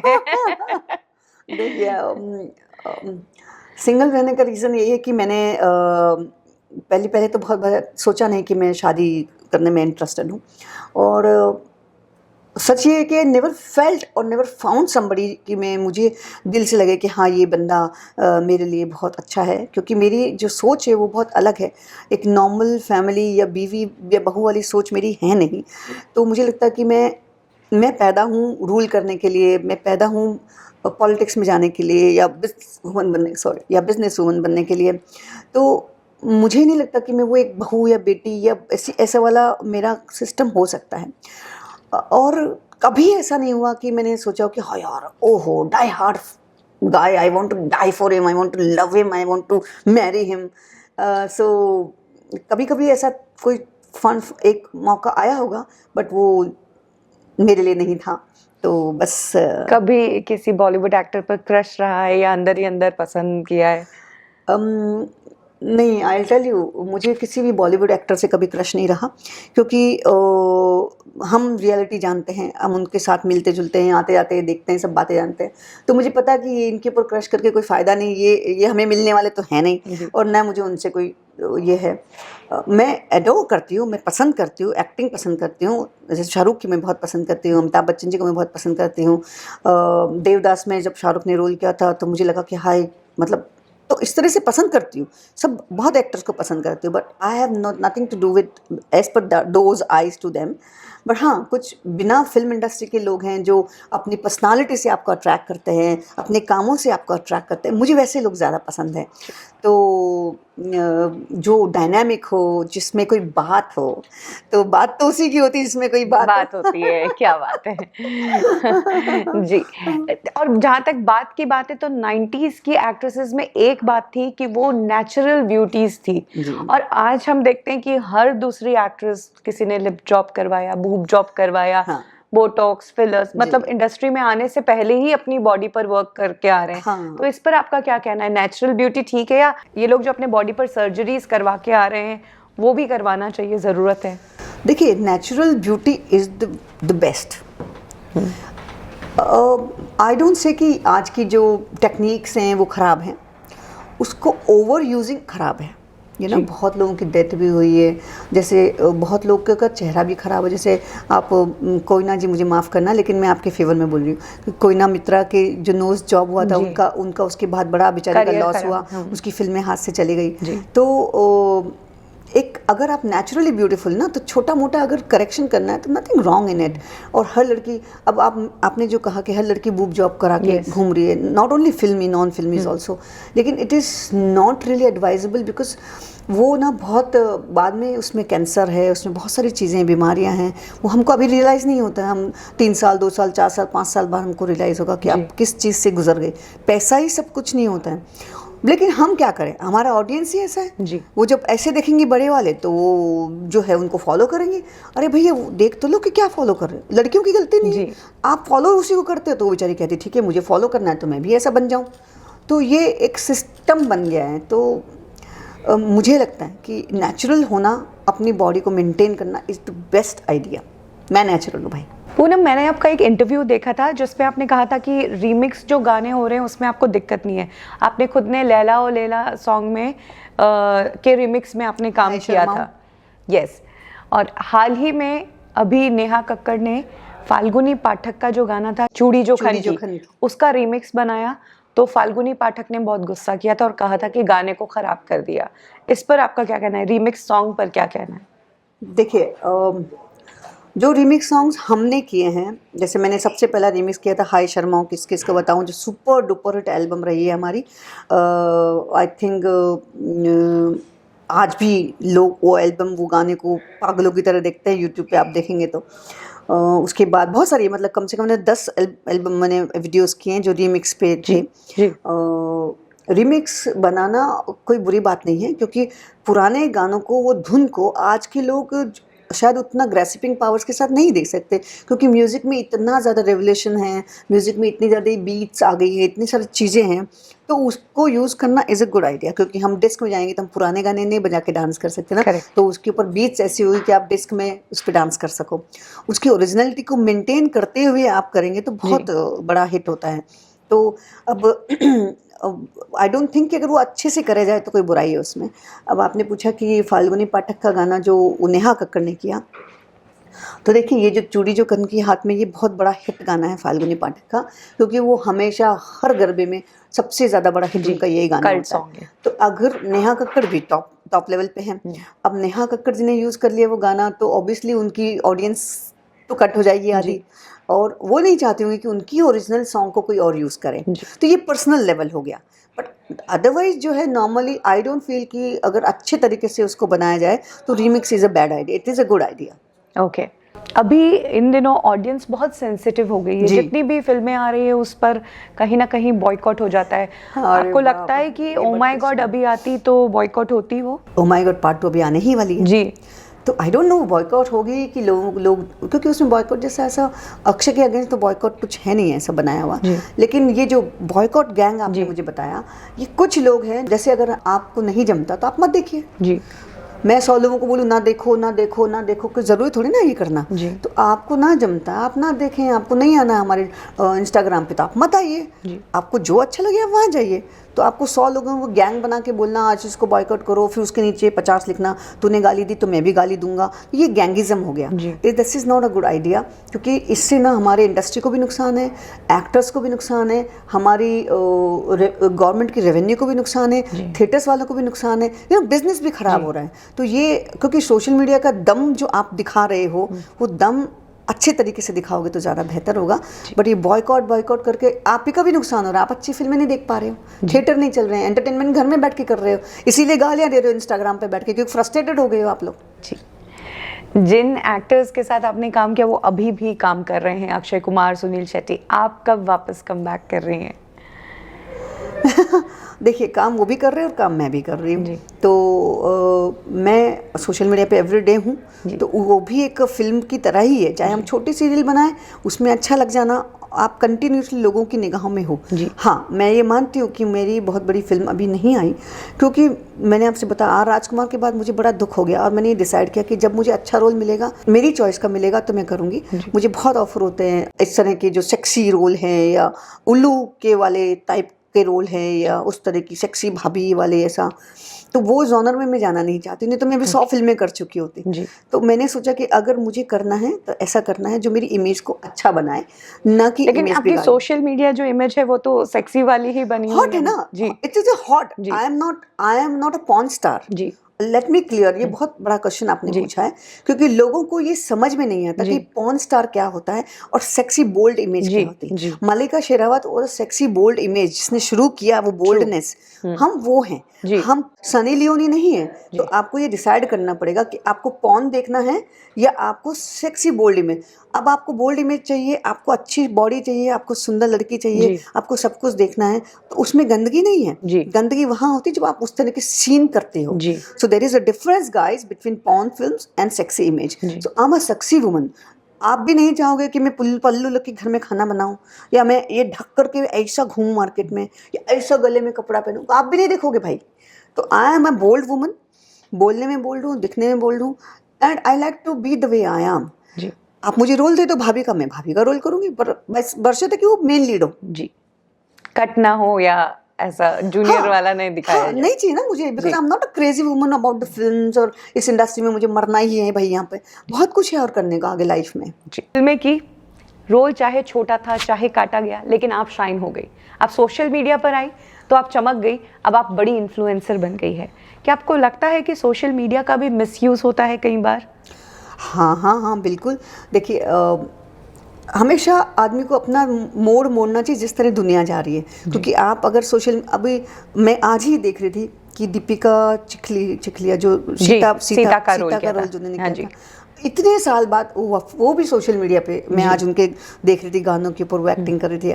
तो सोशल मीडिया का क्रेज है ही ऐसा कि you want to be there, भले ही घर से आप काम करो, आपको लोग देखते रहे। ये हमारी चाहत होती है कि एक्टर्स की कि वो उससे निकलना नहीं चाहता।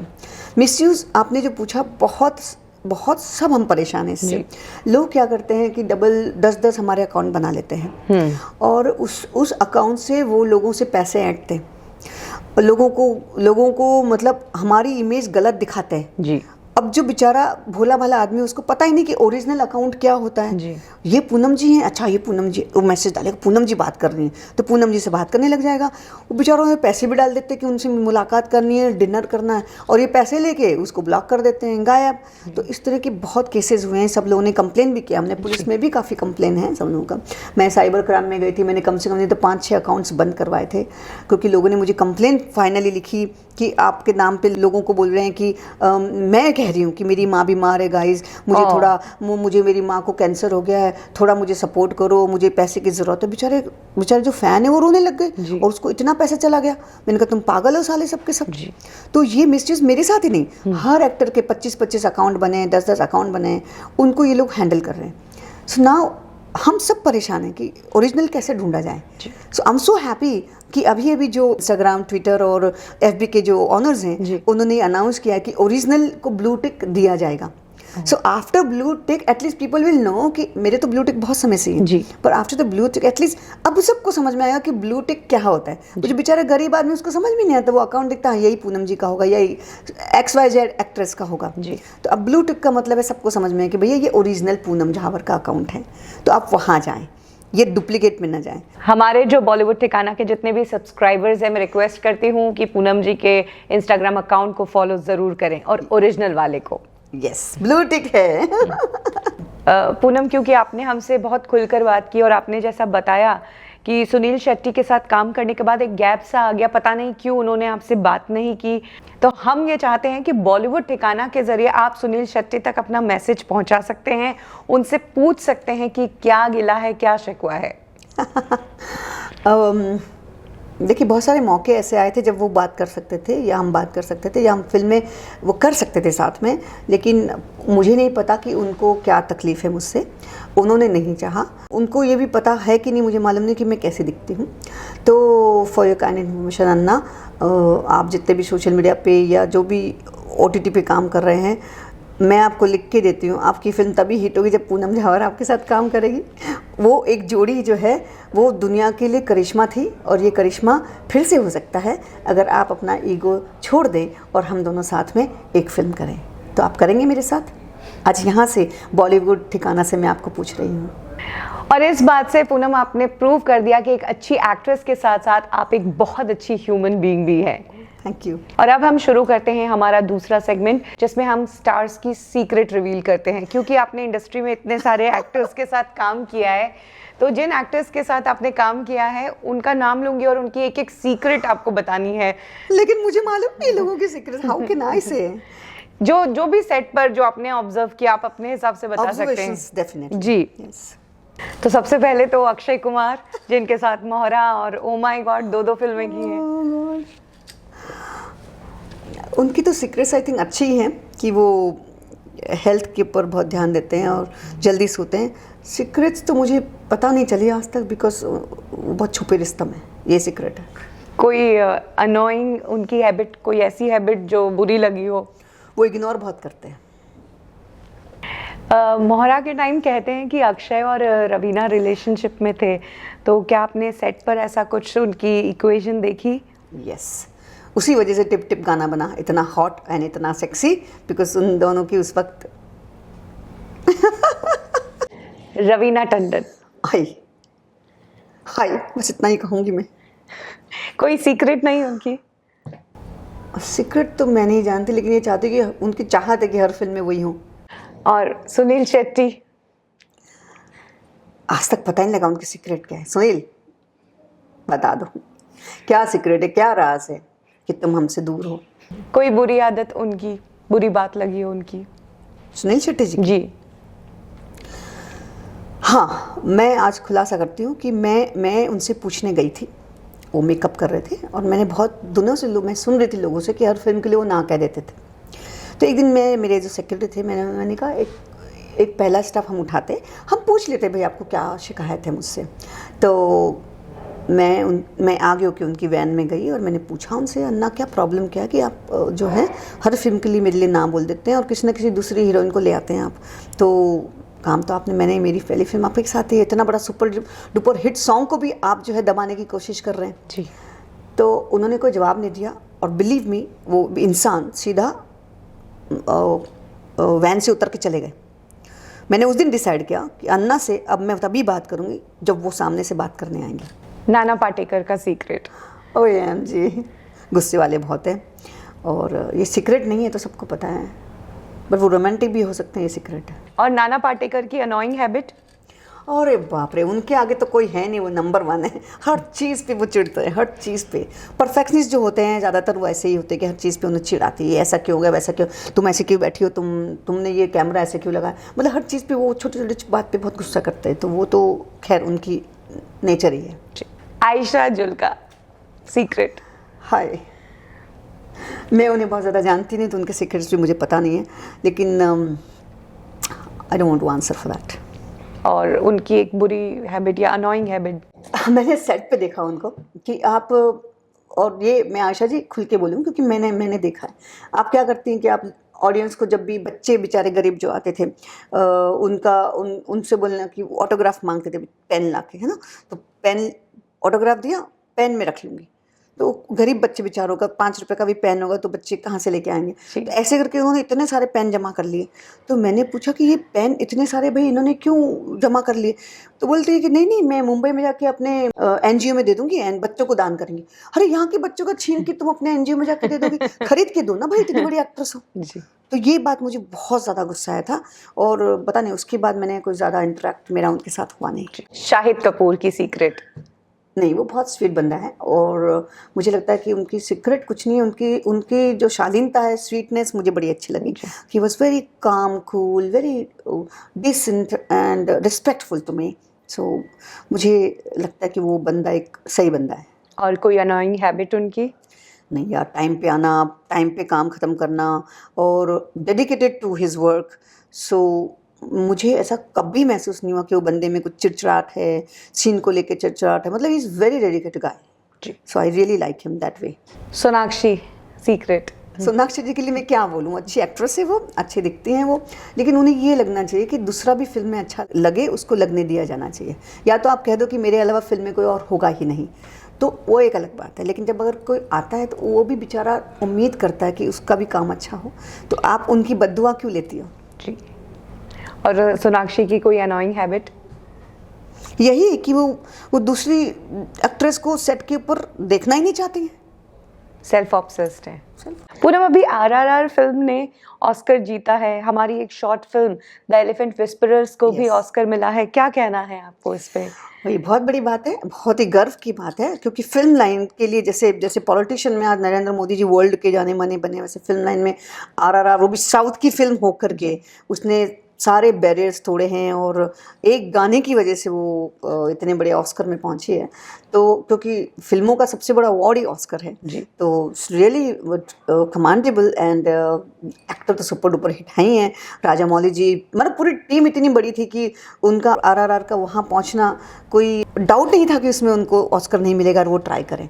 तो इट इज़ रियली कमांडेबल। मैं बधाई देती हूँ सबको बहुत ही ऑस्कर मिलने पे। और द एलिफेंट विस्परर्स जो शॉर्ट फिल्म है उसको भी? हाँ, क्योंकि वो एक नेचुरल फिल्म है और एनिमल लवर्स के लिए बहुत बड़ी फिल्म है। और देखिए, इमोशंस किससे भी हो सकते हैं, एक इंसान से हो सकते हैं, एक एनिमल से होते हैं। आई थिंक उसको जो अवार्ड मिला वो इमोशनल ग्राउंड के ऊपर मिला है। सो हमेशा मैं कहती हूँ कि एक इमोशनल ग्राउंड बहुत ज़रूरी होता है। बहुत सुंदर उन्होंने बनाई ये फिल्म, शॉर्ट फिल्म, और वर्ल्ड में हज़ारों शॉर्ट फिल्म्स बनती हैं, लेकिन उसमें से एक चूज़ करना रियली कमांडेबल, एंड वो भी एलिफेंट के ऊपर, बहुत ब्यूटीफुल है। सो आई फील कि ऐसा ही काम करना चाहिए कि कभी हमको भी ऑस्कर मिले। Thank you so much Poonam, आपने बहुत बिंदास तरीके से खुलकर बात की हमसे। बहुत अच्छा लगा आपसे बात करके, आपके बारे में जानकर। आप सोशल मीडिया इन्फ्लुएंसर बन गई हैं आप, एंड वी होप कि आप अब हमें अच्छे बॉलीवुड के किसी बड़े प्रोजेक्ट में फिर से नजर आए। Thank you very much for calling me here, और आपने मुझे आपके बॉलीवुड ठिकाना पे मौका दिया कि मैं ये सब बातें यहाँ पे खोल के बता सकूँ कि यूट्यूब पे क्या हो रहा है, क्योंकि आपका चैनल इतना बड़ा है कि सबको पता लगेगा कि हम किस चीज़ों से धोखे में हैं और वो चीज़ें नहीं होनी चाहिए। So I am really thankful to you guys कि आपने मुझे बुलाया और मुझे मौका दिया कि मैं इतना सब कुछ बोल लूँ।